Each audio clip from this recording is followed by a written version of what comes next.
হরে কৃষ্ণ। মহর্ষি নারদ ভগবান শ্রী জগন্নাথকে আনয়ন করার পিছনে একটি ভূমিকা পালন করেন। ভগবান কৃষ্ণ যখন দ্বারকাতে অবস্থান করছেন তার মহিষীদের সাথে, তখন তার মহিষীরা মাতা রোহিণীর সাথে আলোচনা করেছিলেন যে মা, কৃষ্ণ আমাদের বিবাহ করেছেন, কিন্তু বিবাহই করেছেন মাত্র, তার মুখে সর্বদা পরস্ত্রীদের নাম, মুখে সবসময় ললিতা বিশাখা চন্দ্রাবলীর নাম। আমরা কি কৃষ্ণকে ভালো করে সেবা করতে পারছি না? আমাদের কি ভগবানের সেবা করার অধিকার নেই? আমরা তো তার স্ত্রী। কৃষ্ণের মুখে কেন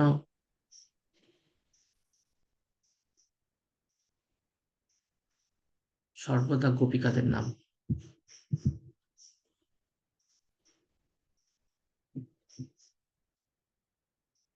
সবসময় কেন ললিতা বিশাখার নাম?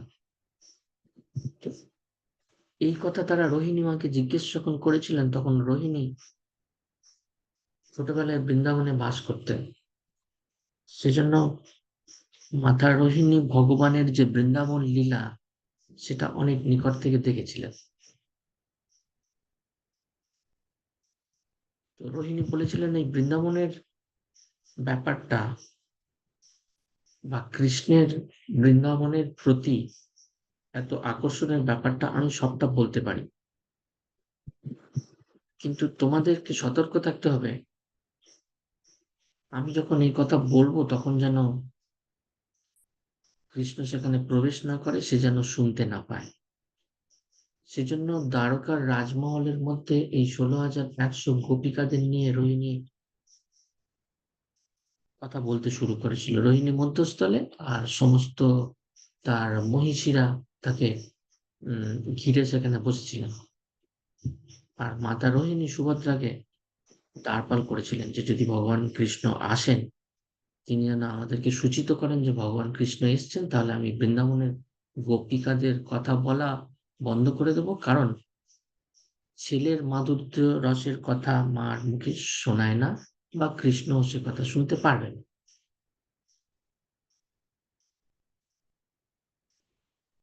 রোহিণী কথা শুরু করেছিলেন, তার মহিষীরা সেই কথা শ্রবণ করছেন, আর সুভদ্রাকে দ্বাররক্ষী করার জন্য তিনিও সেই কথা শ্রবণ করছিলেন দাঁড়ে থেকে থেকে। কিন্তু বৃন্দাবনের কথা শুনে সুভদ্রার অষ্টসাত্ত্বিক বিকার হয়। অষ্টসাত্ত্বিক বিকারের কারণে যখন কৃষ্ণ আর বলরাম তাদের রাজসভার কাজ শেষ করে মহলের মধ্যে আসে, তখন সুভদ্রা সেটা বুঝতে পারেন। ভগবান কৃষ্ণ বৃন্দাবনে তো একদম শুরুতে ছিলেন, তো যখন তিনি তার বৃন্দাবন লীলা তার মার মুখ থেকে শ্রবণ করছিলেন, তার মধ্যে অষ্টসাত্ত্বিক বিকার হয়েছিল। আর সেই অষ্টসাত্ত্বিক বিকারোচিত রূপ মহর্ষি নারদ দর্শন করেছিলেন। আর তিনি জানতেন যে এই রূপে ভগবান দর্শন দেবার কথা ব্রহ্মার সাথে তার হয়েছে। এই রূপে যদি তিনি দর্শন দেন, তাহলে জীব উদ্ধার হবে। যে কারণে শ্রীমদ্ ভাগবতে নারদকেও এই জগন্নাথ দেবের আনয়নের একটি কারণ হিসেবে গণ্য করা হয়।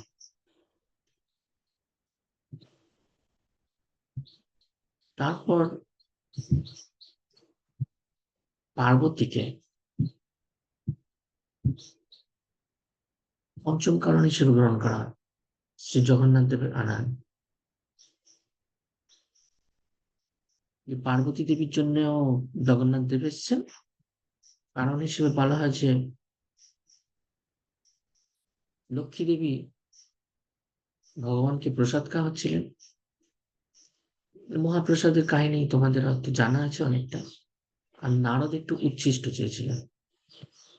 তো নারদ যখন সেই উচ্ছিষ্ট পেয়েছিলেন তখন তিনি খুব আনন্দিত, এবং সেই কথা তিনি কৈলাসে গিয়ে শিবকে বলেছিলেন।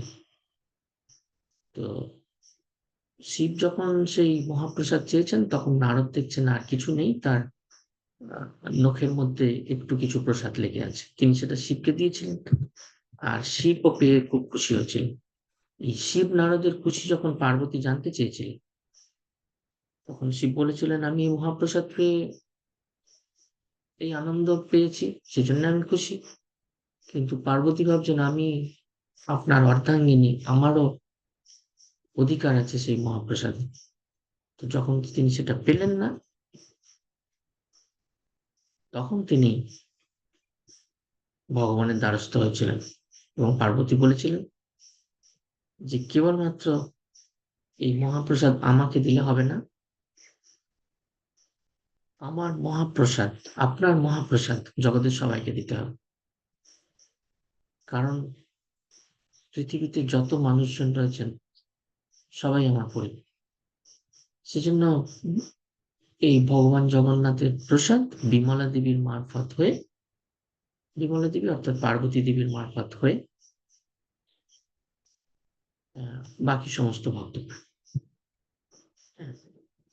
ভগবানের প্রসাদ প্রসাদ, আর ভক্তের প্রসাদ মহাপ্রসাদ।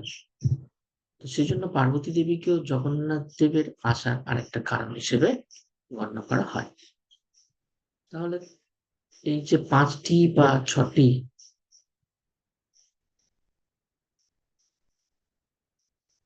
কারণ তোমাদেরকে বলা হলো, শ্রী জগন্নাথ দেবকে কারা ডেকেছেন? ভগবান কৃষ্ণ, শ্রী নৃসিংহদেব, শ্রী রামচন্দ্র, শ্রী চৈতন্য মহাপ্রভুর মতো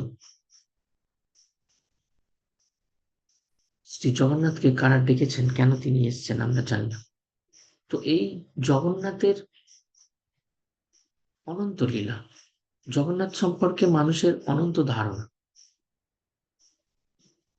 ভগবান কৃষ্ণ গীতায় বলেছিলেন যে যে যথাম্মাং প্রপদ্যন্তে তাংস্তৈব ভজাম্যহম।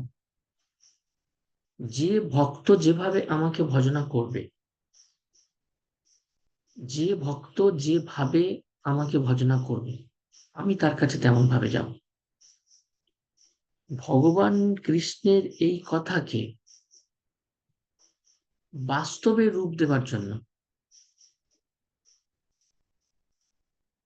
জগন্নাথ রূপে তিনি পৃথিবীতে আবির্ভূত হয়েছে। ভক্ত ভগবানকে যেভাবে ডেকেছেন, যে রূপে ডেকেছেন, তিনি সেই রূপে নিজেকে প্রকাশ করেছেন। জগন্নাথ দেবের যে অবয়ব বিগ্রহ এখন রয়েছে, সেই জগন্নাথ দেবকে বুদ্ধিস্টরা বুদ্ধ বলে পুজো করেছেন বহু সময়। বলেছেন ইনি ভগবান বুদ্ধ। যারা শক্তির উপাসনা করে তারা জগন্নাথকে ভৈরব বলে পুজো করেছেন। দেখো তাহলে, যে যথাম্মাং প্রবুদ্ধান্তে, জগন্নাথ দেব তার ভক্তের আশা পূরণ করার জন্য যেভাবে ডেকেছেন, সেভাবে রূপ প্রকাশ করছেন। যোগীরা জগন্নাথকে পরমাত্মা হিসেবে পুজো করেন। এই যে ব্রহ্মগিরি পাহাড়, সেখানে জগন্নাথ পূজিত হয় নীলমাধব রূপে। আবার শবর জাতিরা তাকে একটা আদিবাসী দেবতা বলে মনে করে। ভগবান বিষ্ণু প্রহ্লাদ মহারাজের ডাকে যখন নৃসিংহ অবতার গ্রহণ করেন, নৃসিংহ রূপ ধারণ করেন, তখন তিনি একটা কাঠের স্তম্ভ ভেঙে এসেছিলেন। পরবর্তীকালে জগন্নাথ দেবের যে বিগ্রহ যখন দারু ব্রহ্ম হতে তৈরি হয়, দারু ব্রহ্ম মানে এক ধরনের কাঠ, নিম কাঠ, কাঠ দ্বারা প্রস্তুত হয়, তখন একটা সম্প্রদায় জগন্নাথই নৃসিংহদেব এভাবে পুজো করেন। তারা জগন্নাথকে পুজো করার সময় নৃসিংহ স্তোত্র পাঠ করেন। জগন্নাথ দেব রথের মধ্যে যখন এককভাবে বিরাজমান হন, যখন সাথে সুভদ্রা দেবী আর বলদেব থাকেন না, তখন জগন্নাথ দেবকে বামন রূপে পুজো করা হয়।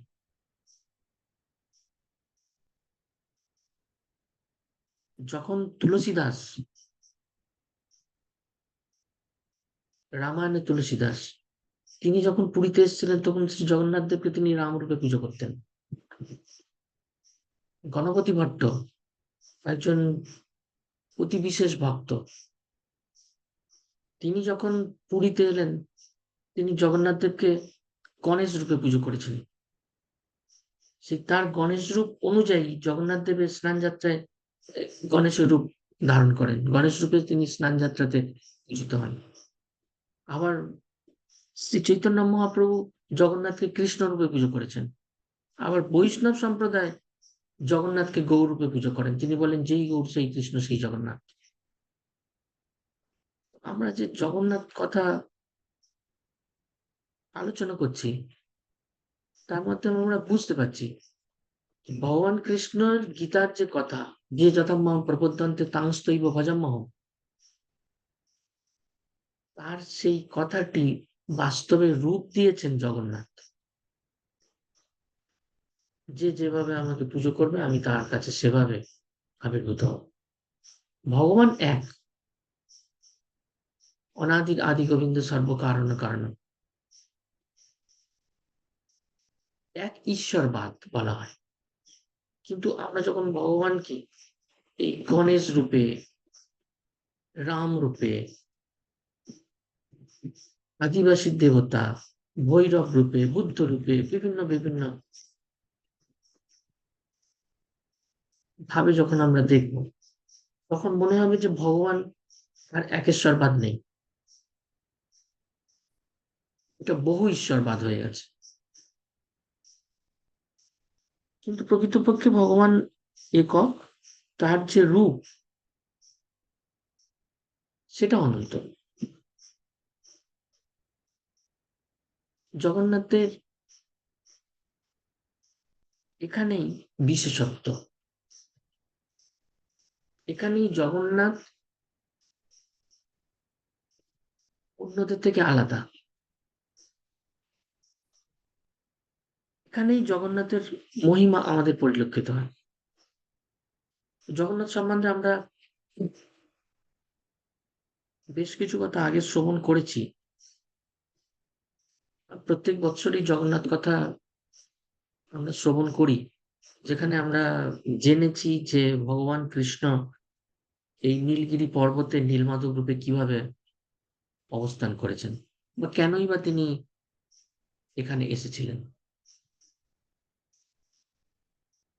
আমরা শ্রবণ করেছি যে ইন্দ্রদুম্ন রাজার কথা আমরা জানি,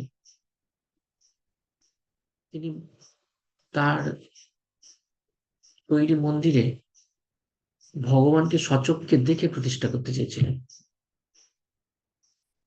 বিদ্যাপতির কথাও জানি, যিনি ইন্দ্রদুম্নের প্রধান রাজপুরোহিত ছিলেন। আবার সবররাজ ঋষা বসু, তিনি কিভাবে নীলমাধবের সেবা করতেন, এবং বিদ্যাপতি কিভাবে এই নীলমাধবের সংবাদ পেয়েছিলেন, তিনি কেন ললিতাকে বিবাহ করেছিলেন, কি পরিকল্পনা নিয়ে তিনি নীলমাধবকে এই মহারাজ ইন্দ্রদুম্নের কাছে আনতে চেয়েছিলেন, এবং পরবর্তীতে কি ফল হয়েছিল এগুলো আমরা সবাই জানি। আর ভগবানের যে পরিকল্পনা ছিলেন, ভগবান ব্রহ্মাকে যেটা বলেছিলেন যে আমার এক বিশেষ ভক্ত ইন্দ্রদুম্ন আসছে, দারু ব্রহ্মরূপে আমি এই সাগর তীরে অবস্থান করব। এটি ছিল একটি ভগবানের পরিকল্পনা, ভগবানের ইচ্ছা। এভাবে আমরা এগুলো শুনেছি।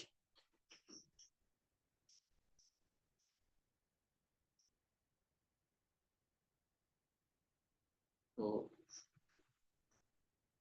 এই যে দ্বারকার কথাও আমরা আলোচনা করেছিলাম, দ্বারকাতে যে ভগবানের মহিষীরা রয়েছেন, তারা যখন মাতা রোহিণীকে কৃষ্ণচন্দ্রর সম্বন্ধে জানতে চেয়েছিলেন, তাদের প্রতি অনীহার কথা জানতে চেয়েছিলেন, তখন রোহিণী দেবী যে কথা বলেছিলেন, এবং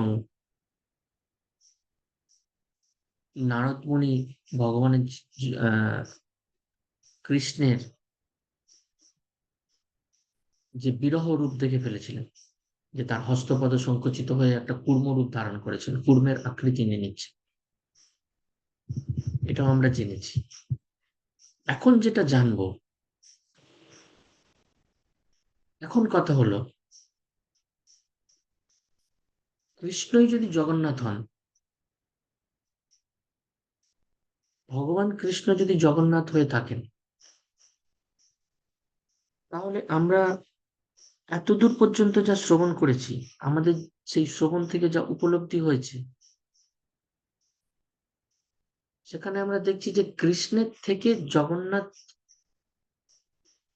অধিক করুণাময়, কৃষ্ণের থেকে জগন্নাথের করুণা বেশি।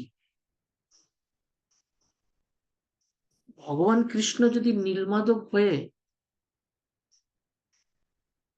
আবির্ভূত হন এবং দারুব্রহ্মরূপী জগন্নাথের প্রাণ প্রতিষ্ঠার জন্য যদি নীলমাধবকে নিয়ে আসা হয়, তাহলে জগন্নাথের যে এত করুণা, এত কৃপা, তিনি সেটা কোথা থেকে পেলেন? জগন্নাথের করুণা কেন বেশি?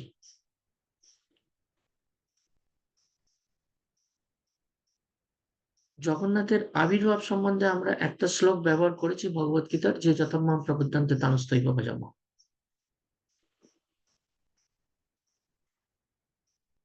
এবারে জগন্নাথের করুণা কেন বেশি, সেটা সম্বন্ধেও জানবো। প্রথম শ্লোকে আমরা এটা জেনেছি যে ভগবান কৃষ্ণ যেটা বলেছেন, জগন্নাথ সেটা করে দেখিয়েছেন, জগন্নাথ সেটা বাস্তবে রূপ দিয়েছেন। এখন ভগবান কৃষ্ণ গীতায় বলেছিলেন যে মন মনা ভব মদ ভক্ত মজ্জাজিমাং নমস্কুরু, তোমার মনকে আমার ভাবনায় নিযুক্ত করো। আর এই জগতের সবচাইতে বেশি কঠিন কাজ হচ্ছে মনকে নিয়ন্ত্রণ করা। মন একটা, তাকে কাকে দেব, সেটা খুব সুচারুভাবে আমাদেরকে ভাবতে হয়। মনটা কাকে দেব, মনটা কোথায় দেব? আমাদের উচিত, বা ভগবান আমাদের শিখিয়েছেন, মন মানা ভাব, মনটা আমাকে দাও, মনটা আর অন্য কাউকে দেওয়া যাবে না। মনটা আমার ভাবনায় নিযুক্ত করো, তুমি আমার ভক্ত হও, আমাকে পুজো করো, আমাকে নমস্কার করো, তবে আমি তোমাকে এটা দেব সেটা দেব, বা তুমি তোমার ধাম প্রাপ্ত হবে। ভগবান এই যে কথাগুলো বলেছেন, আমাকে মন দিলে, আমার ভক্ত হলে, আমাকে পুজো করলে, আমাকে নমস্কার করলে আমার ধাম প্রাপ্ত হবে, শর্ত সাপেক্ষ ধাম প্রাপ্তি। এমনি ভগবান কিছু দিচ্ছেন না, ভগবান কিছু দেওয়ার আগে শর্ত লাগাচ্ছেন, যে যদি আমার পুজো করো, যদি আমাকে প্রণাম করো, তবে তুমি আমার ধাম প্রাপ্তি হবে। It's an condition. আবার ভগবান রাজগুজ্জ যুগে 22 নম্বর শ্লোকে বলেছেন, অনন্য চিত্তায়ন্ত মাং যে জনা পর্যুপাসতে তেষাং নিত্যাভিযুক্ত নাম যুগক্ষেমং বাহমহ। অনন্য চিত্ত দরকার, কেবলমাত্র আমাকে মন দিলে হবে না। ভগবান আগে বলেছিলেন মন দাও, ভক্ত হও। আরো এগিয়ে গিয়ে বলছেন শুধু মন দিলে হবে না, ন অন্য, আমাকে যে মন দেবে আর কাউকে দিতে পারবে না, আমাকে যে পুজো করবে আর কাউকে পুজো করতে পারবে না, শুধু আমার। চিন্তা যদি করো, আমার কথা চিন্তা করতে হবে, আর কারো কথা চিন্তা করলে হবে না। তাহলে ভগবান শুরু করেছিলেন মন মানা ভব, এখন বলছেন যে আরো একটু শক্ত হচ্ছেন, যে শুধু আমাকেই দিতে হবে, আর কাউকে দিতে পারবে না। চিন্তা শুধু আমার কথা করতে হবে, আর কারো কথা চিন্তা করলে হবে না। ফলস্বরূপ আমি কি দেব না, অপ্রাপ্ত বস্তু তোমার ঘরে বহন করে আনবো,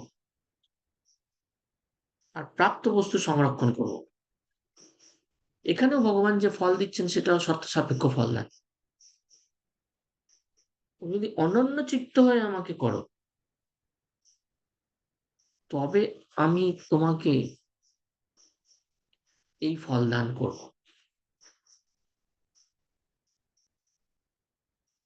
ভগবদ গীতার 10ম অধ্যায়ে ভগবান কৃষ্ণ বলছেন, তেষাং সতত যুক্তানাং ভজতাং প্রীতিপূর্বকম দদামি বুদ্ধি যোগং তং যেন মামুপশ্যন্তি তে।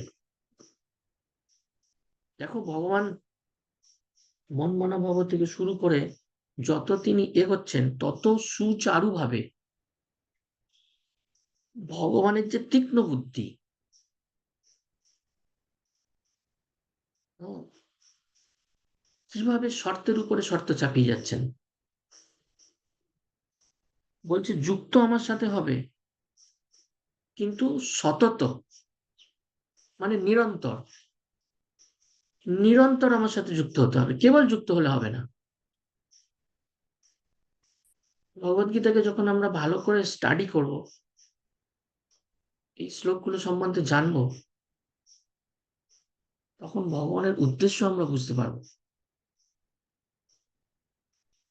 নিরন্তর আমার সাথে যুক্ত থাকো, এই সঙ্গে সতত যুক্ত না। আর ভজতাম, আমাকে ভজনা করো। কিভাবে ভজনা করতে হবে তাও ভগবান বলছেন, প্রীতিপূর্বকম। যেমন তেমন ভজনা নয়, প্রীতিপূর্বকম ভজনা করো। যদি সবসময় আমার সাথে যুক্ত থাকো, আর কারোর কথা না ভাবো, শুধু মন আমাকে দাও, আমাকে পুজো করো, আমাকে নমস্কার করো, এবং প্রীতিপূর্বক করো, তবেই আমি কি করব, দাদা আমি বুদ্ধি যোগাম, তবে আমি তোমাকে আমার বুদ্ধি দেব। আমার বুদ্ধি দিলে সেই বুদ্ধি অনুযায়ী তুমি কাজ করে আমার কাছে ফেরত আসতে পারবে। শর্ত সাপেক্ষ মুক্তি এখানে কি শর্ত দিয়েছেন, নিরন্তর আমার ভজনা করতে হবে, প্রীতিপূর্বক ভজনা করতে হবে, তবে আমার কাছে তুমি আসতে পারবে। তাহলে ভগবান কৃষ্ণ জীবকে শর্ত সাপেক্ষ মুক্তি দিচ্ছেন। জগন্নাথ কি করছেন, তিনি কোনো শর্ত দেননি। তিনি বলছেন আমি মন্দিরে দাঁড়িয়ে আছি, একবার এসে আমার চোখে চোখ রাখো, আমাকে একবার দেখো। দর্শন মাত্রই তুমি পবিত্র হবে, মুক্ত হবে। এ জন্মের পাপ নয়, জন্মান্তরের পাপ তোমার চলে যাবে। তুমি আমাকে একবার দেখো, আমি হচ্ছে পলক না ফেলা ভগবান, আমি সবসময় দেখি, আমার কোনো বিশ্রাম নেই। শ্রী জগন্নাথের কোনো বিশ্রাম নেই, যতক্ষণ ভক্ত দেখে, সাধারণ মানুষ দেখে, তারপরে আবার দেবতারা দেখে।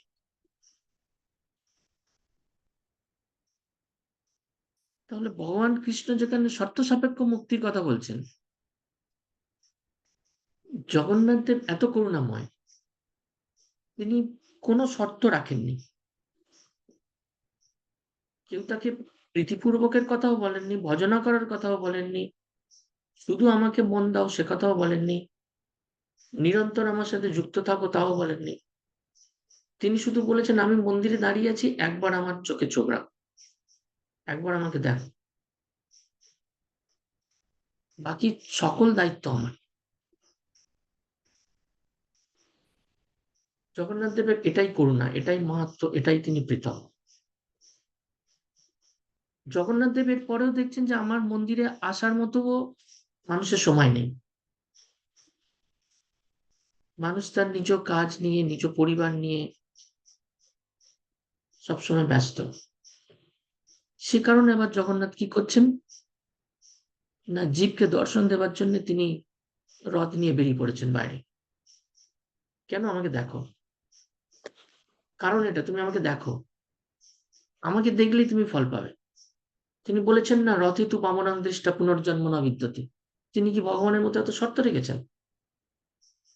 আমি রথে করে যাচ্ছি, আমাকে দেখো, তাতেই তোমার পুনর্জন্ম আর হবে না। তাহলে জগন্নাথ বলছেন না তুমি আমার ভক্ত হও, জগন্নাথ বলছেন না তুমি আমার মন দাও, জগন্নাথ বলছেন না তুমি আমাকে পুজো করো, জগন্নাথ বলছেন না তুমি আমাকে নমস্কার করো। বলছে ভালোবাসায় কোনো শর্ত থাকে না। তুমি আমাকে পুজো নাই করো, তুমি আমাকে মন নাই দাও, তুমি আমাকে নমস্কার নাই করো, আমি কোনো শর্ত তোমাকে দেব না, আমি তোমাকে আপনা আপনি উদ্ধার করবো। শুধু তুমি আমাকে একবার, আমার দিকে একবার তাকাও, আমাকে একবার দেখো। এভাবে জগন্নাথ এত কৃপা, এত মাহাত্ম্য। ভগবান কৃষ্ণের যে মাহাত্ম্য নেই, এই কলির জগন্নাথের সেই মাহাত্ম্য। আমি রথে করে গুন্ডিচা যাব, 7 দিন থাকবো সেখানে, তোমরা এসো।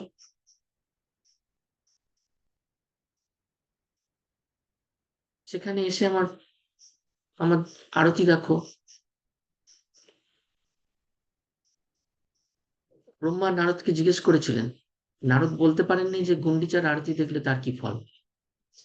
নারদ বলেছিলেন আমি প্রকাশ করতে পারবো না যে গুন্ডিচার আরতি দেখবে।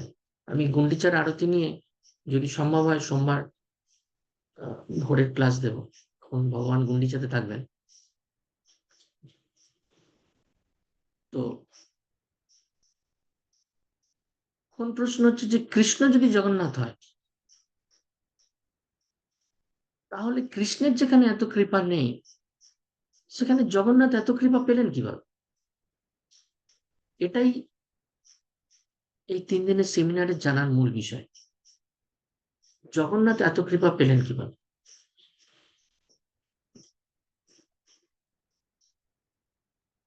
এই ঘটনাটা হচ্ছে দাপর যুগের। ভগবান শ্রীকৃষ্ণ কংসের নিমন্ত্রণে বৃন্দাবন থেকে মথুরায় যান। হরে কৃষ্ণ। আজকের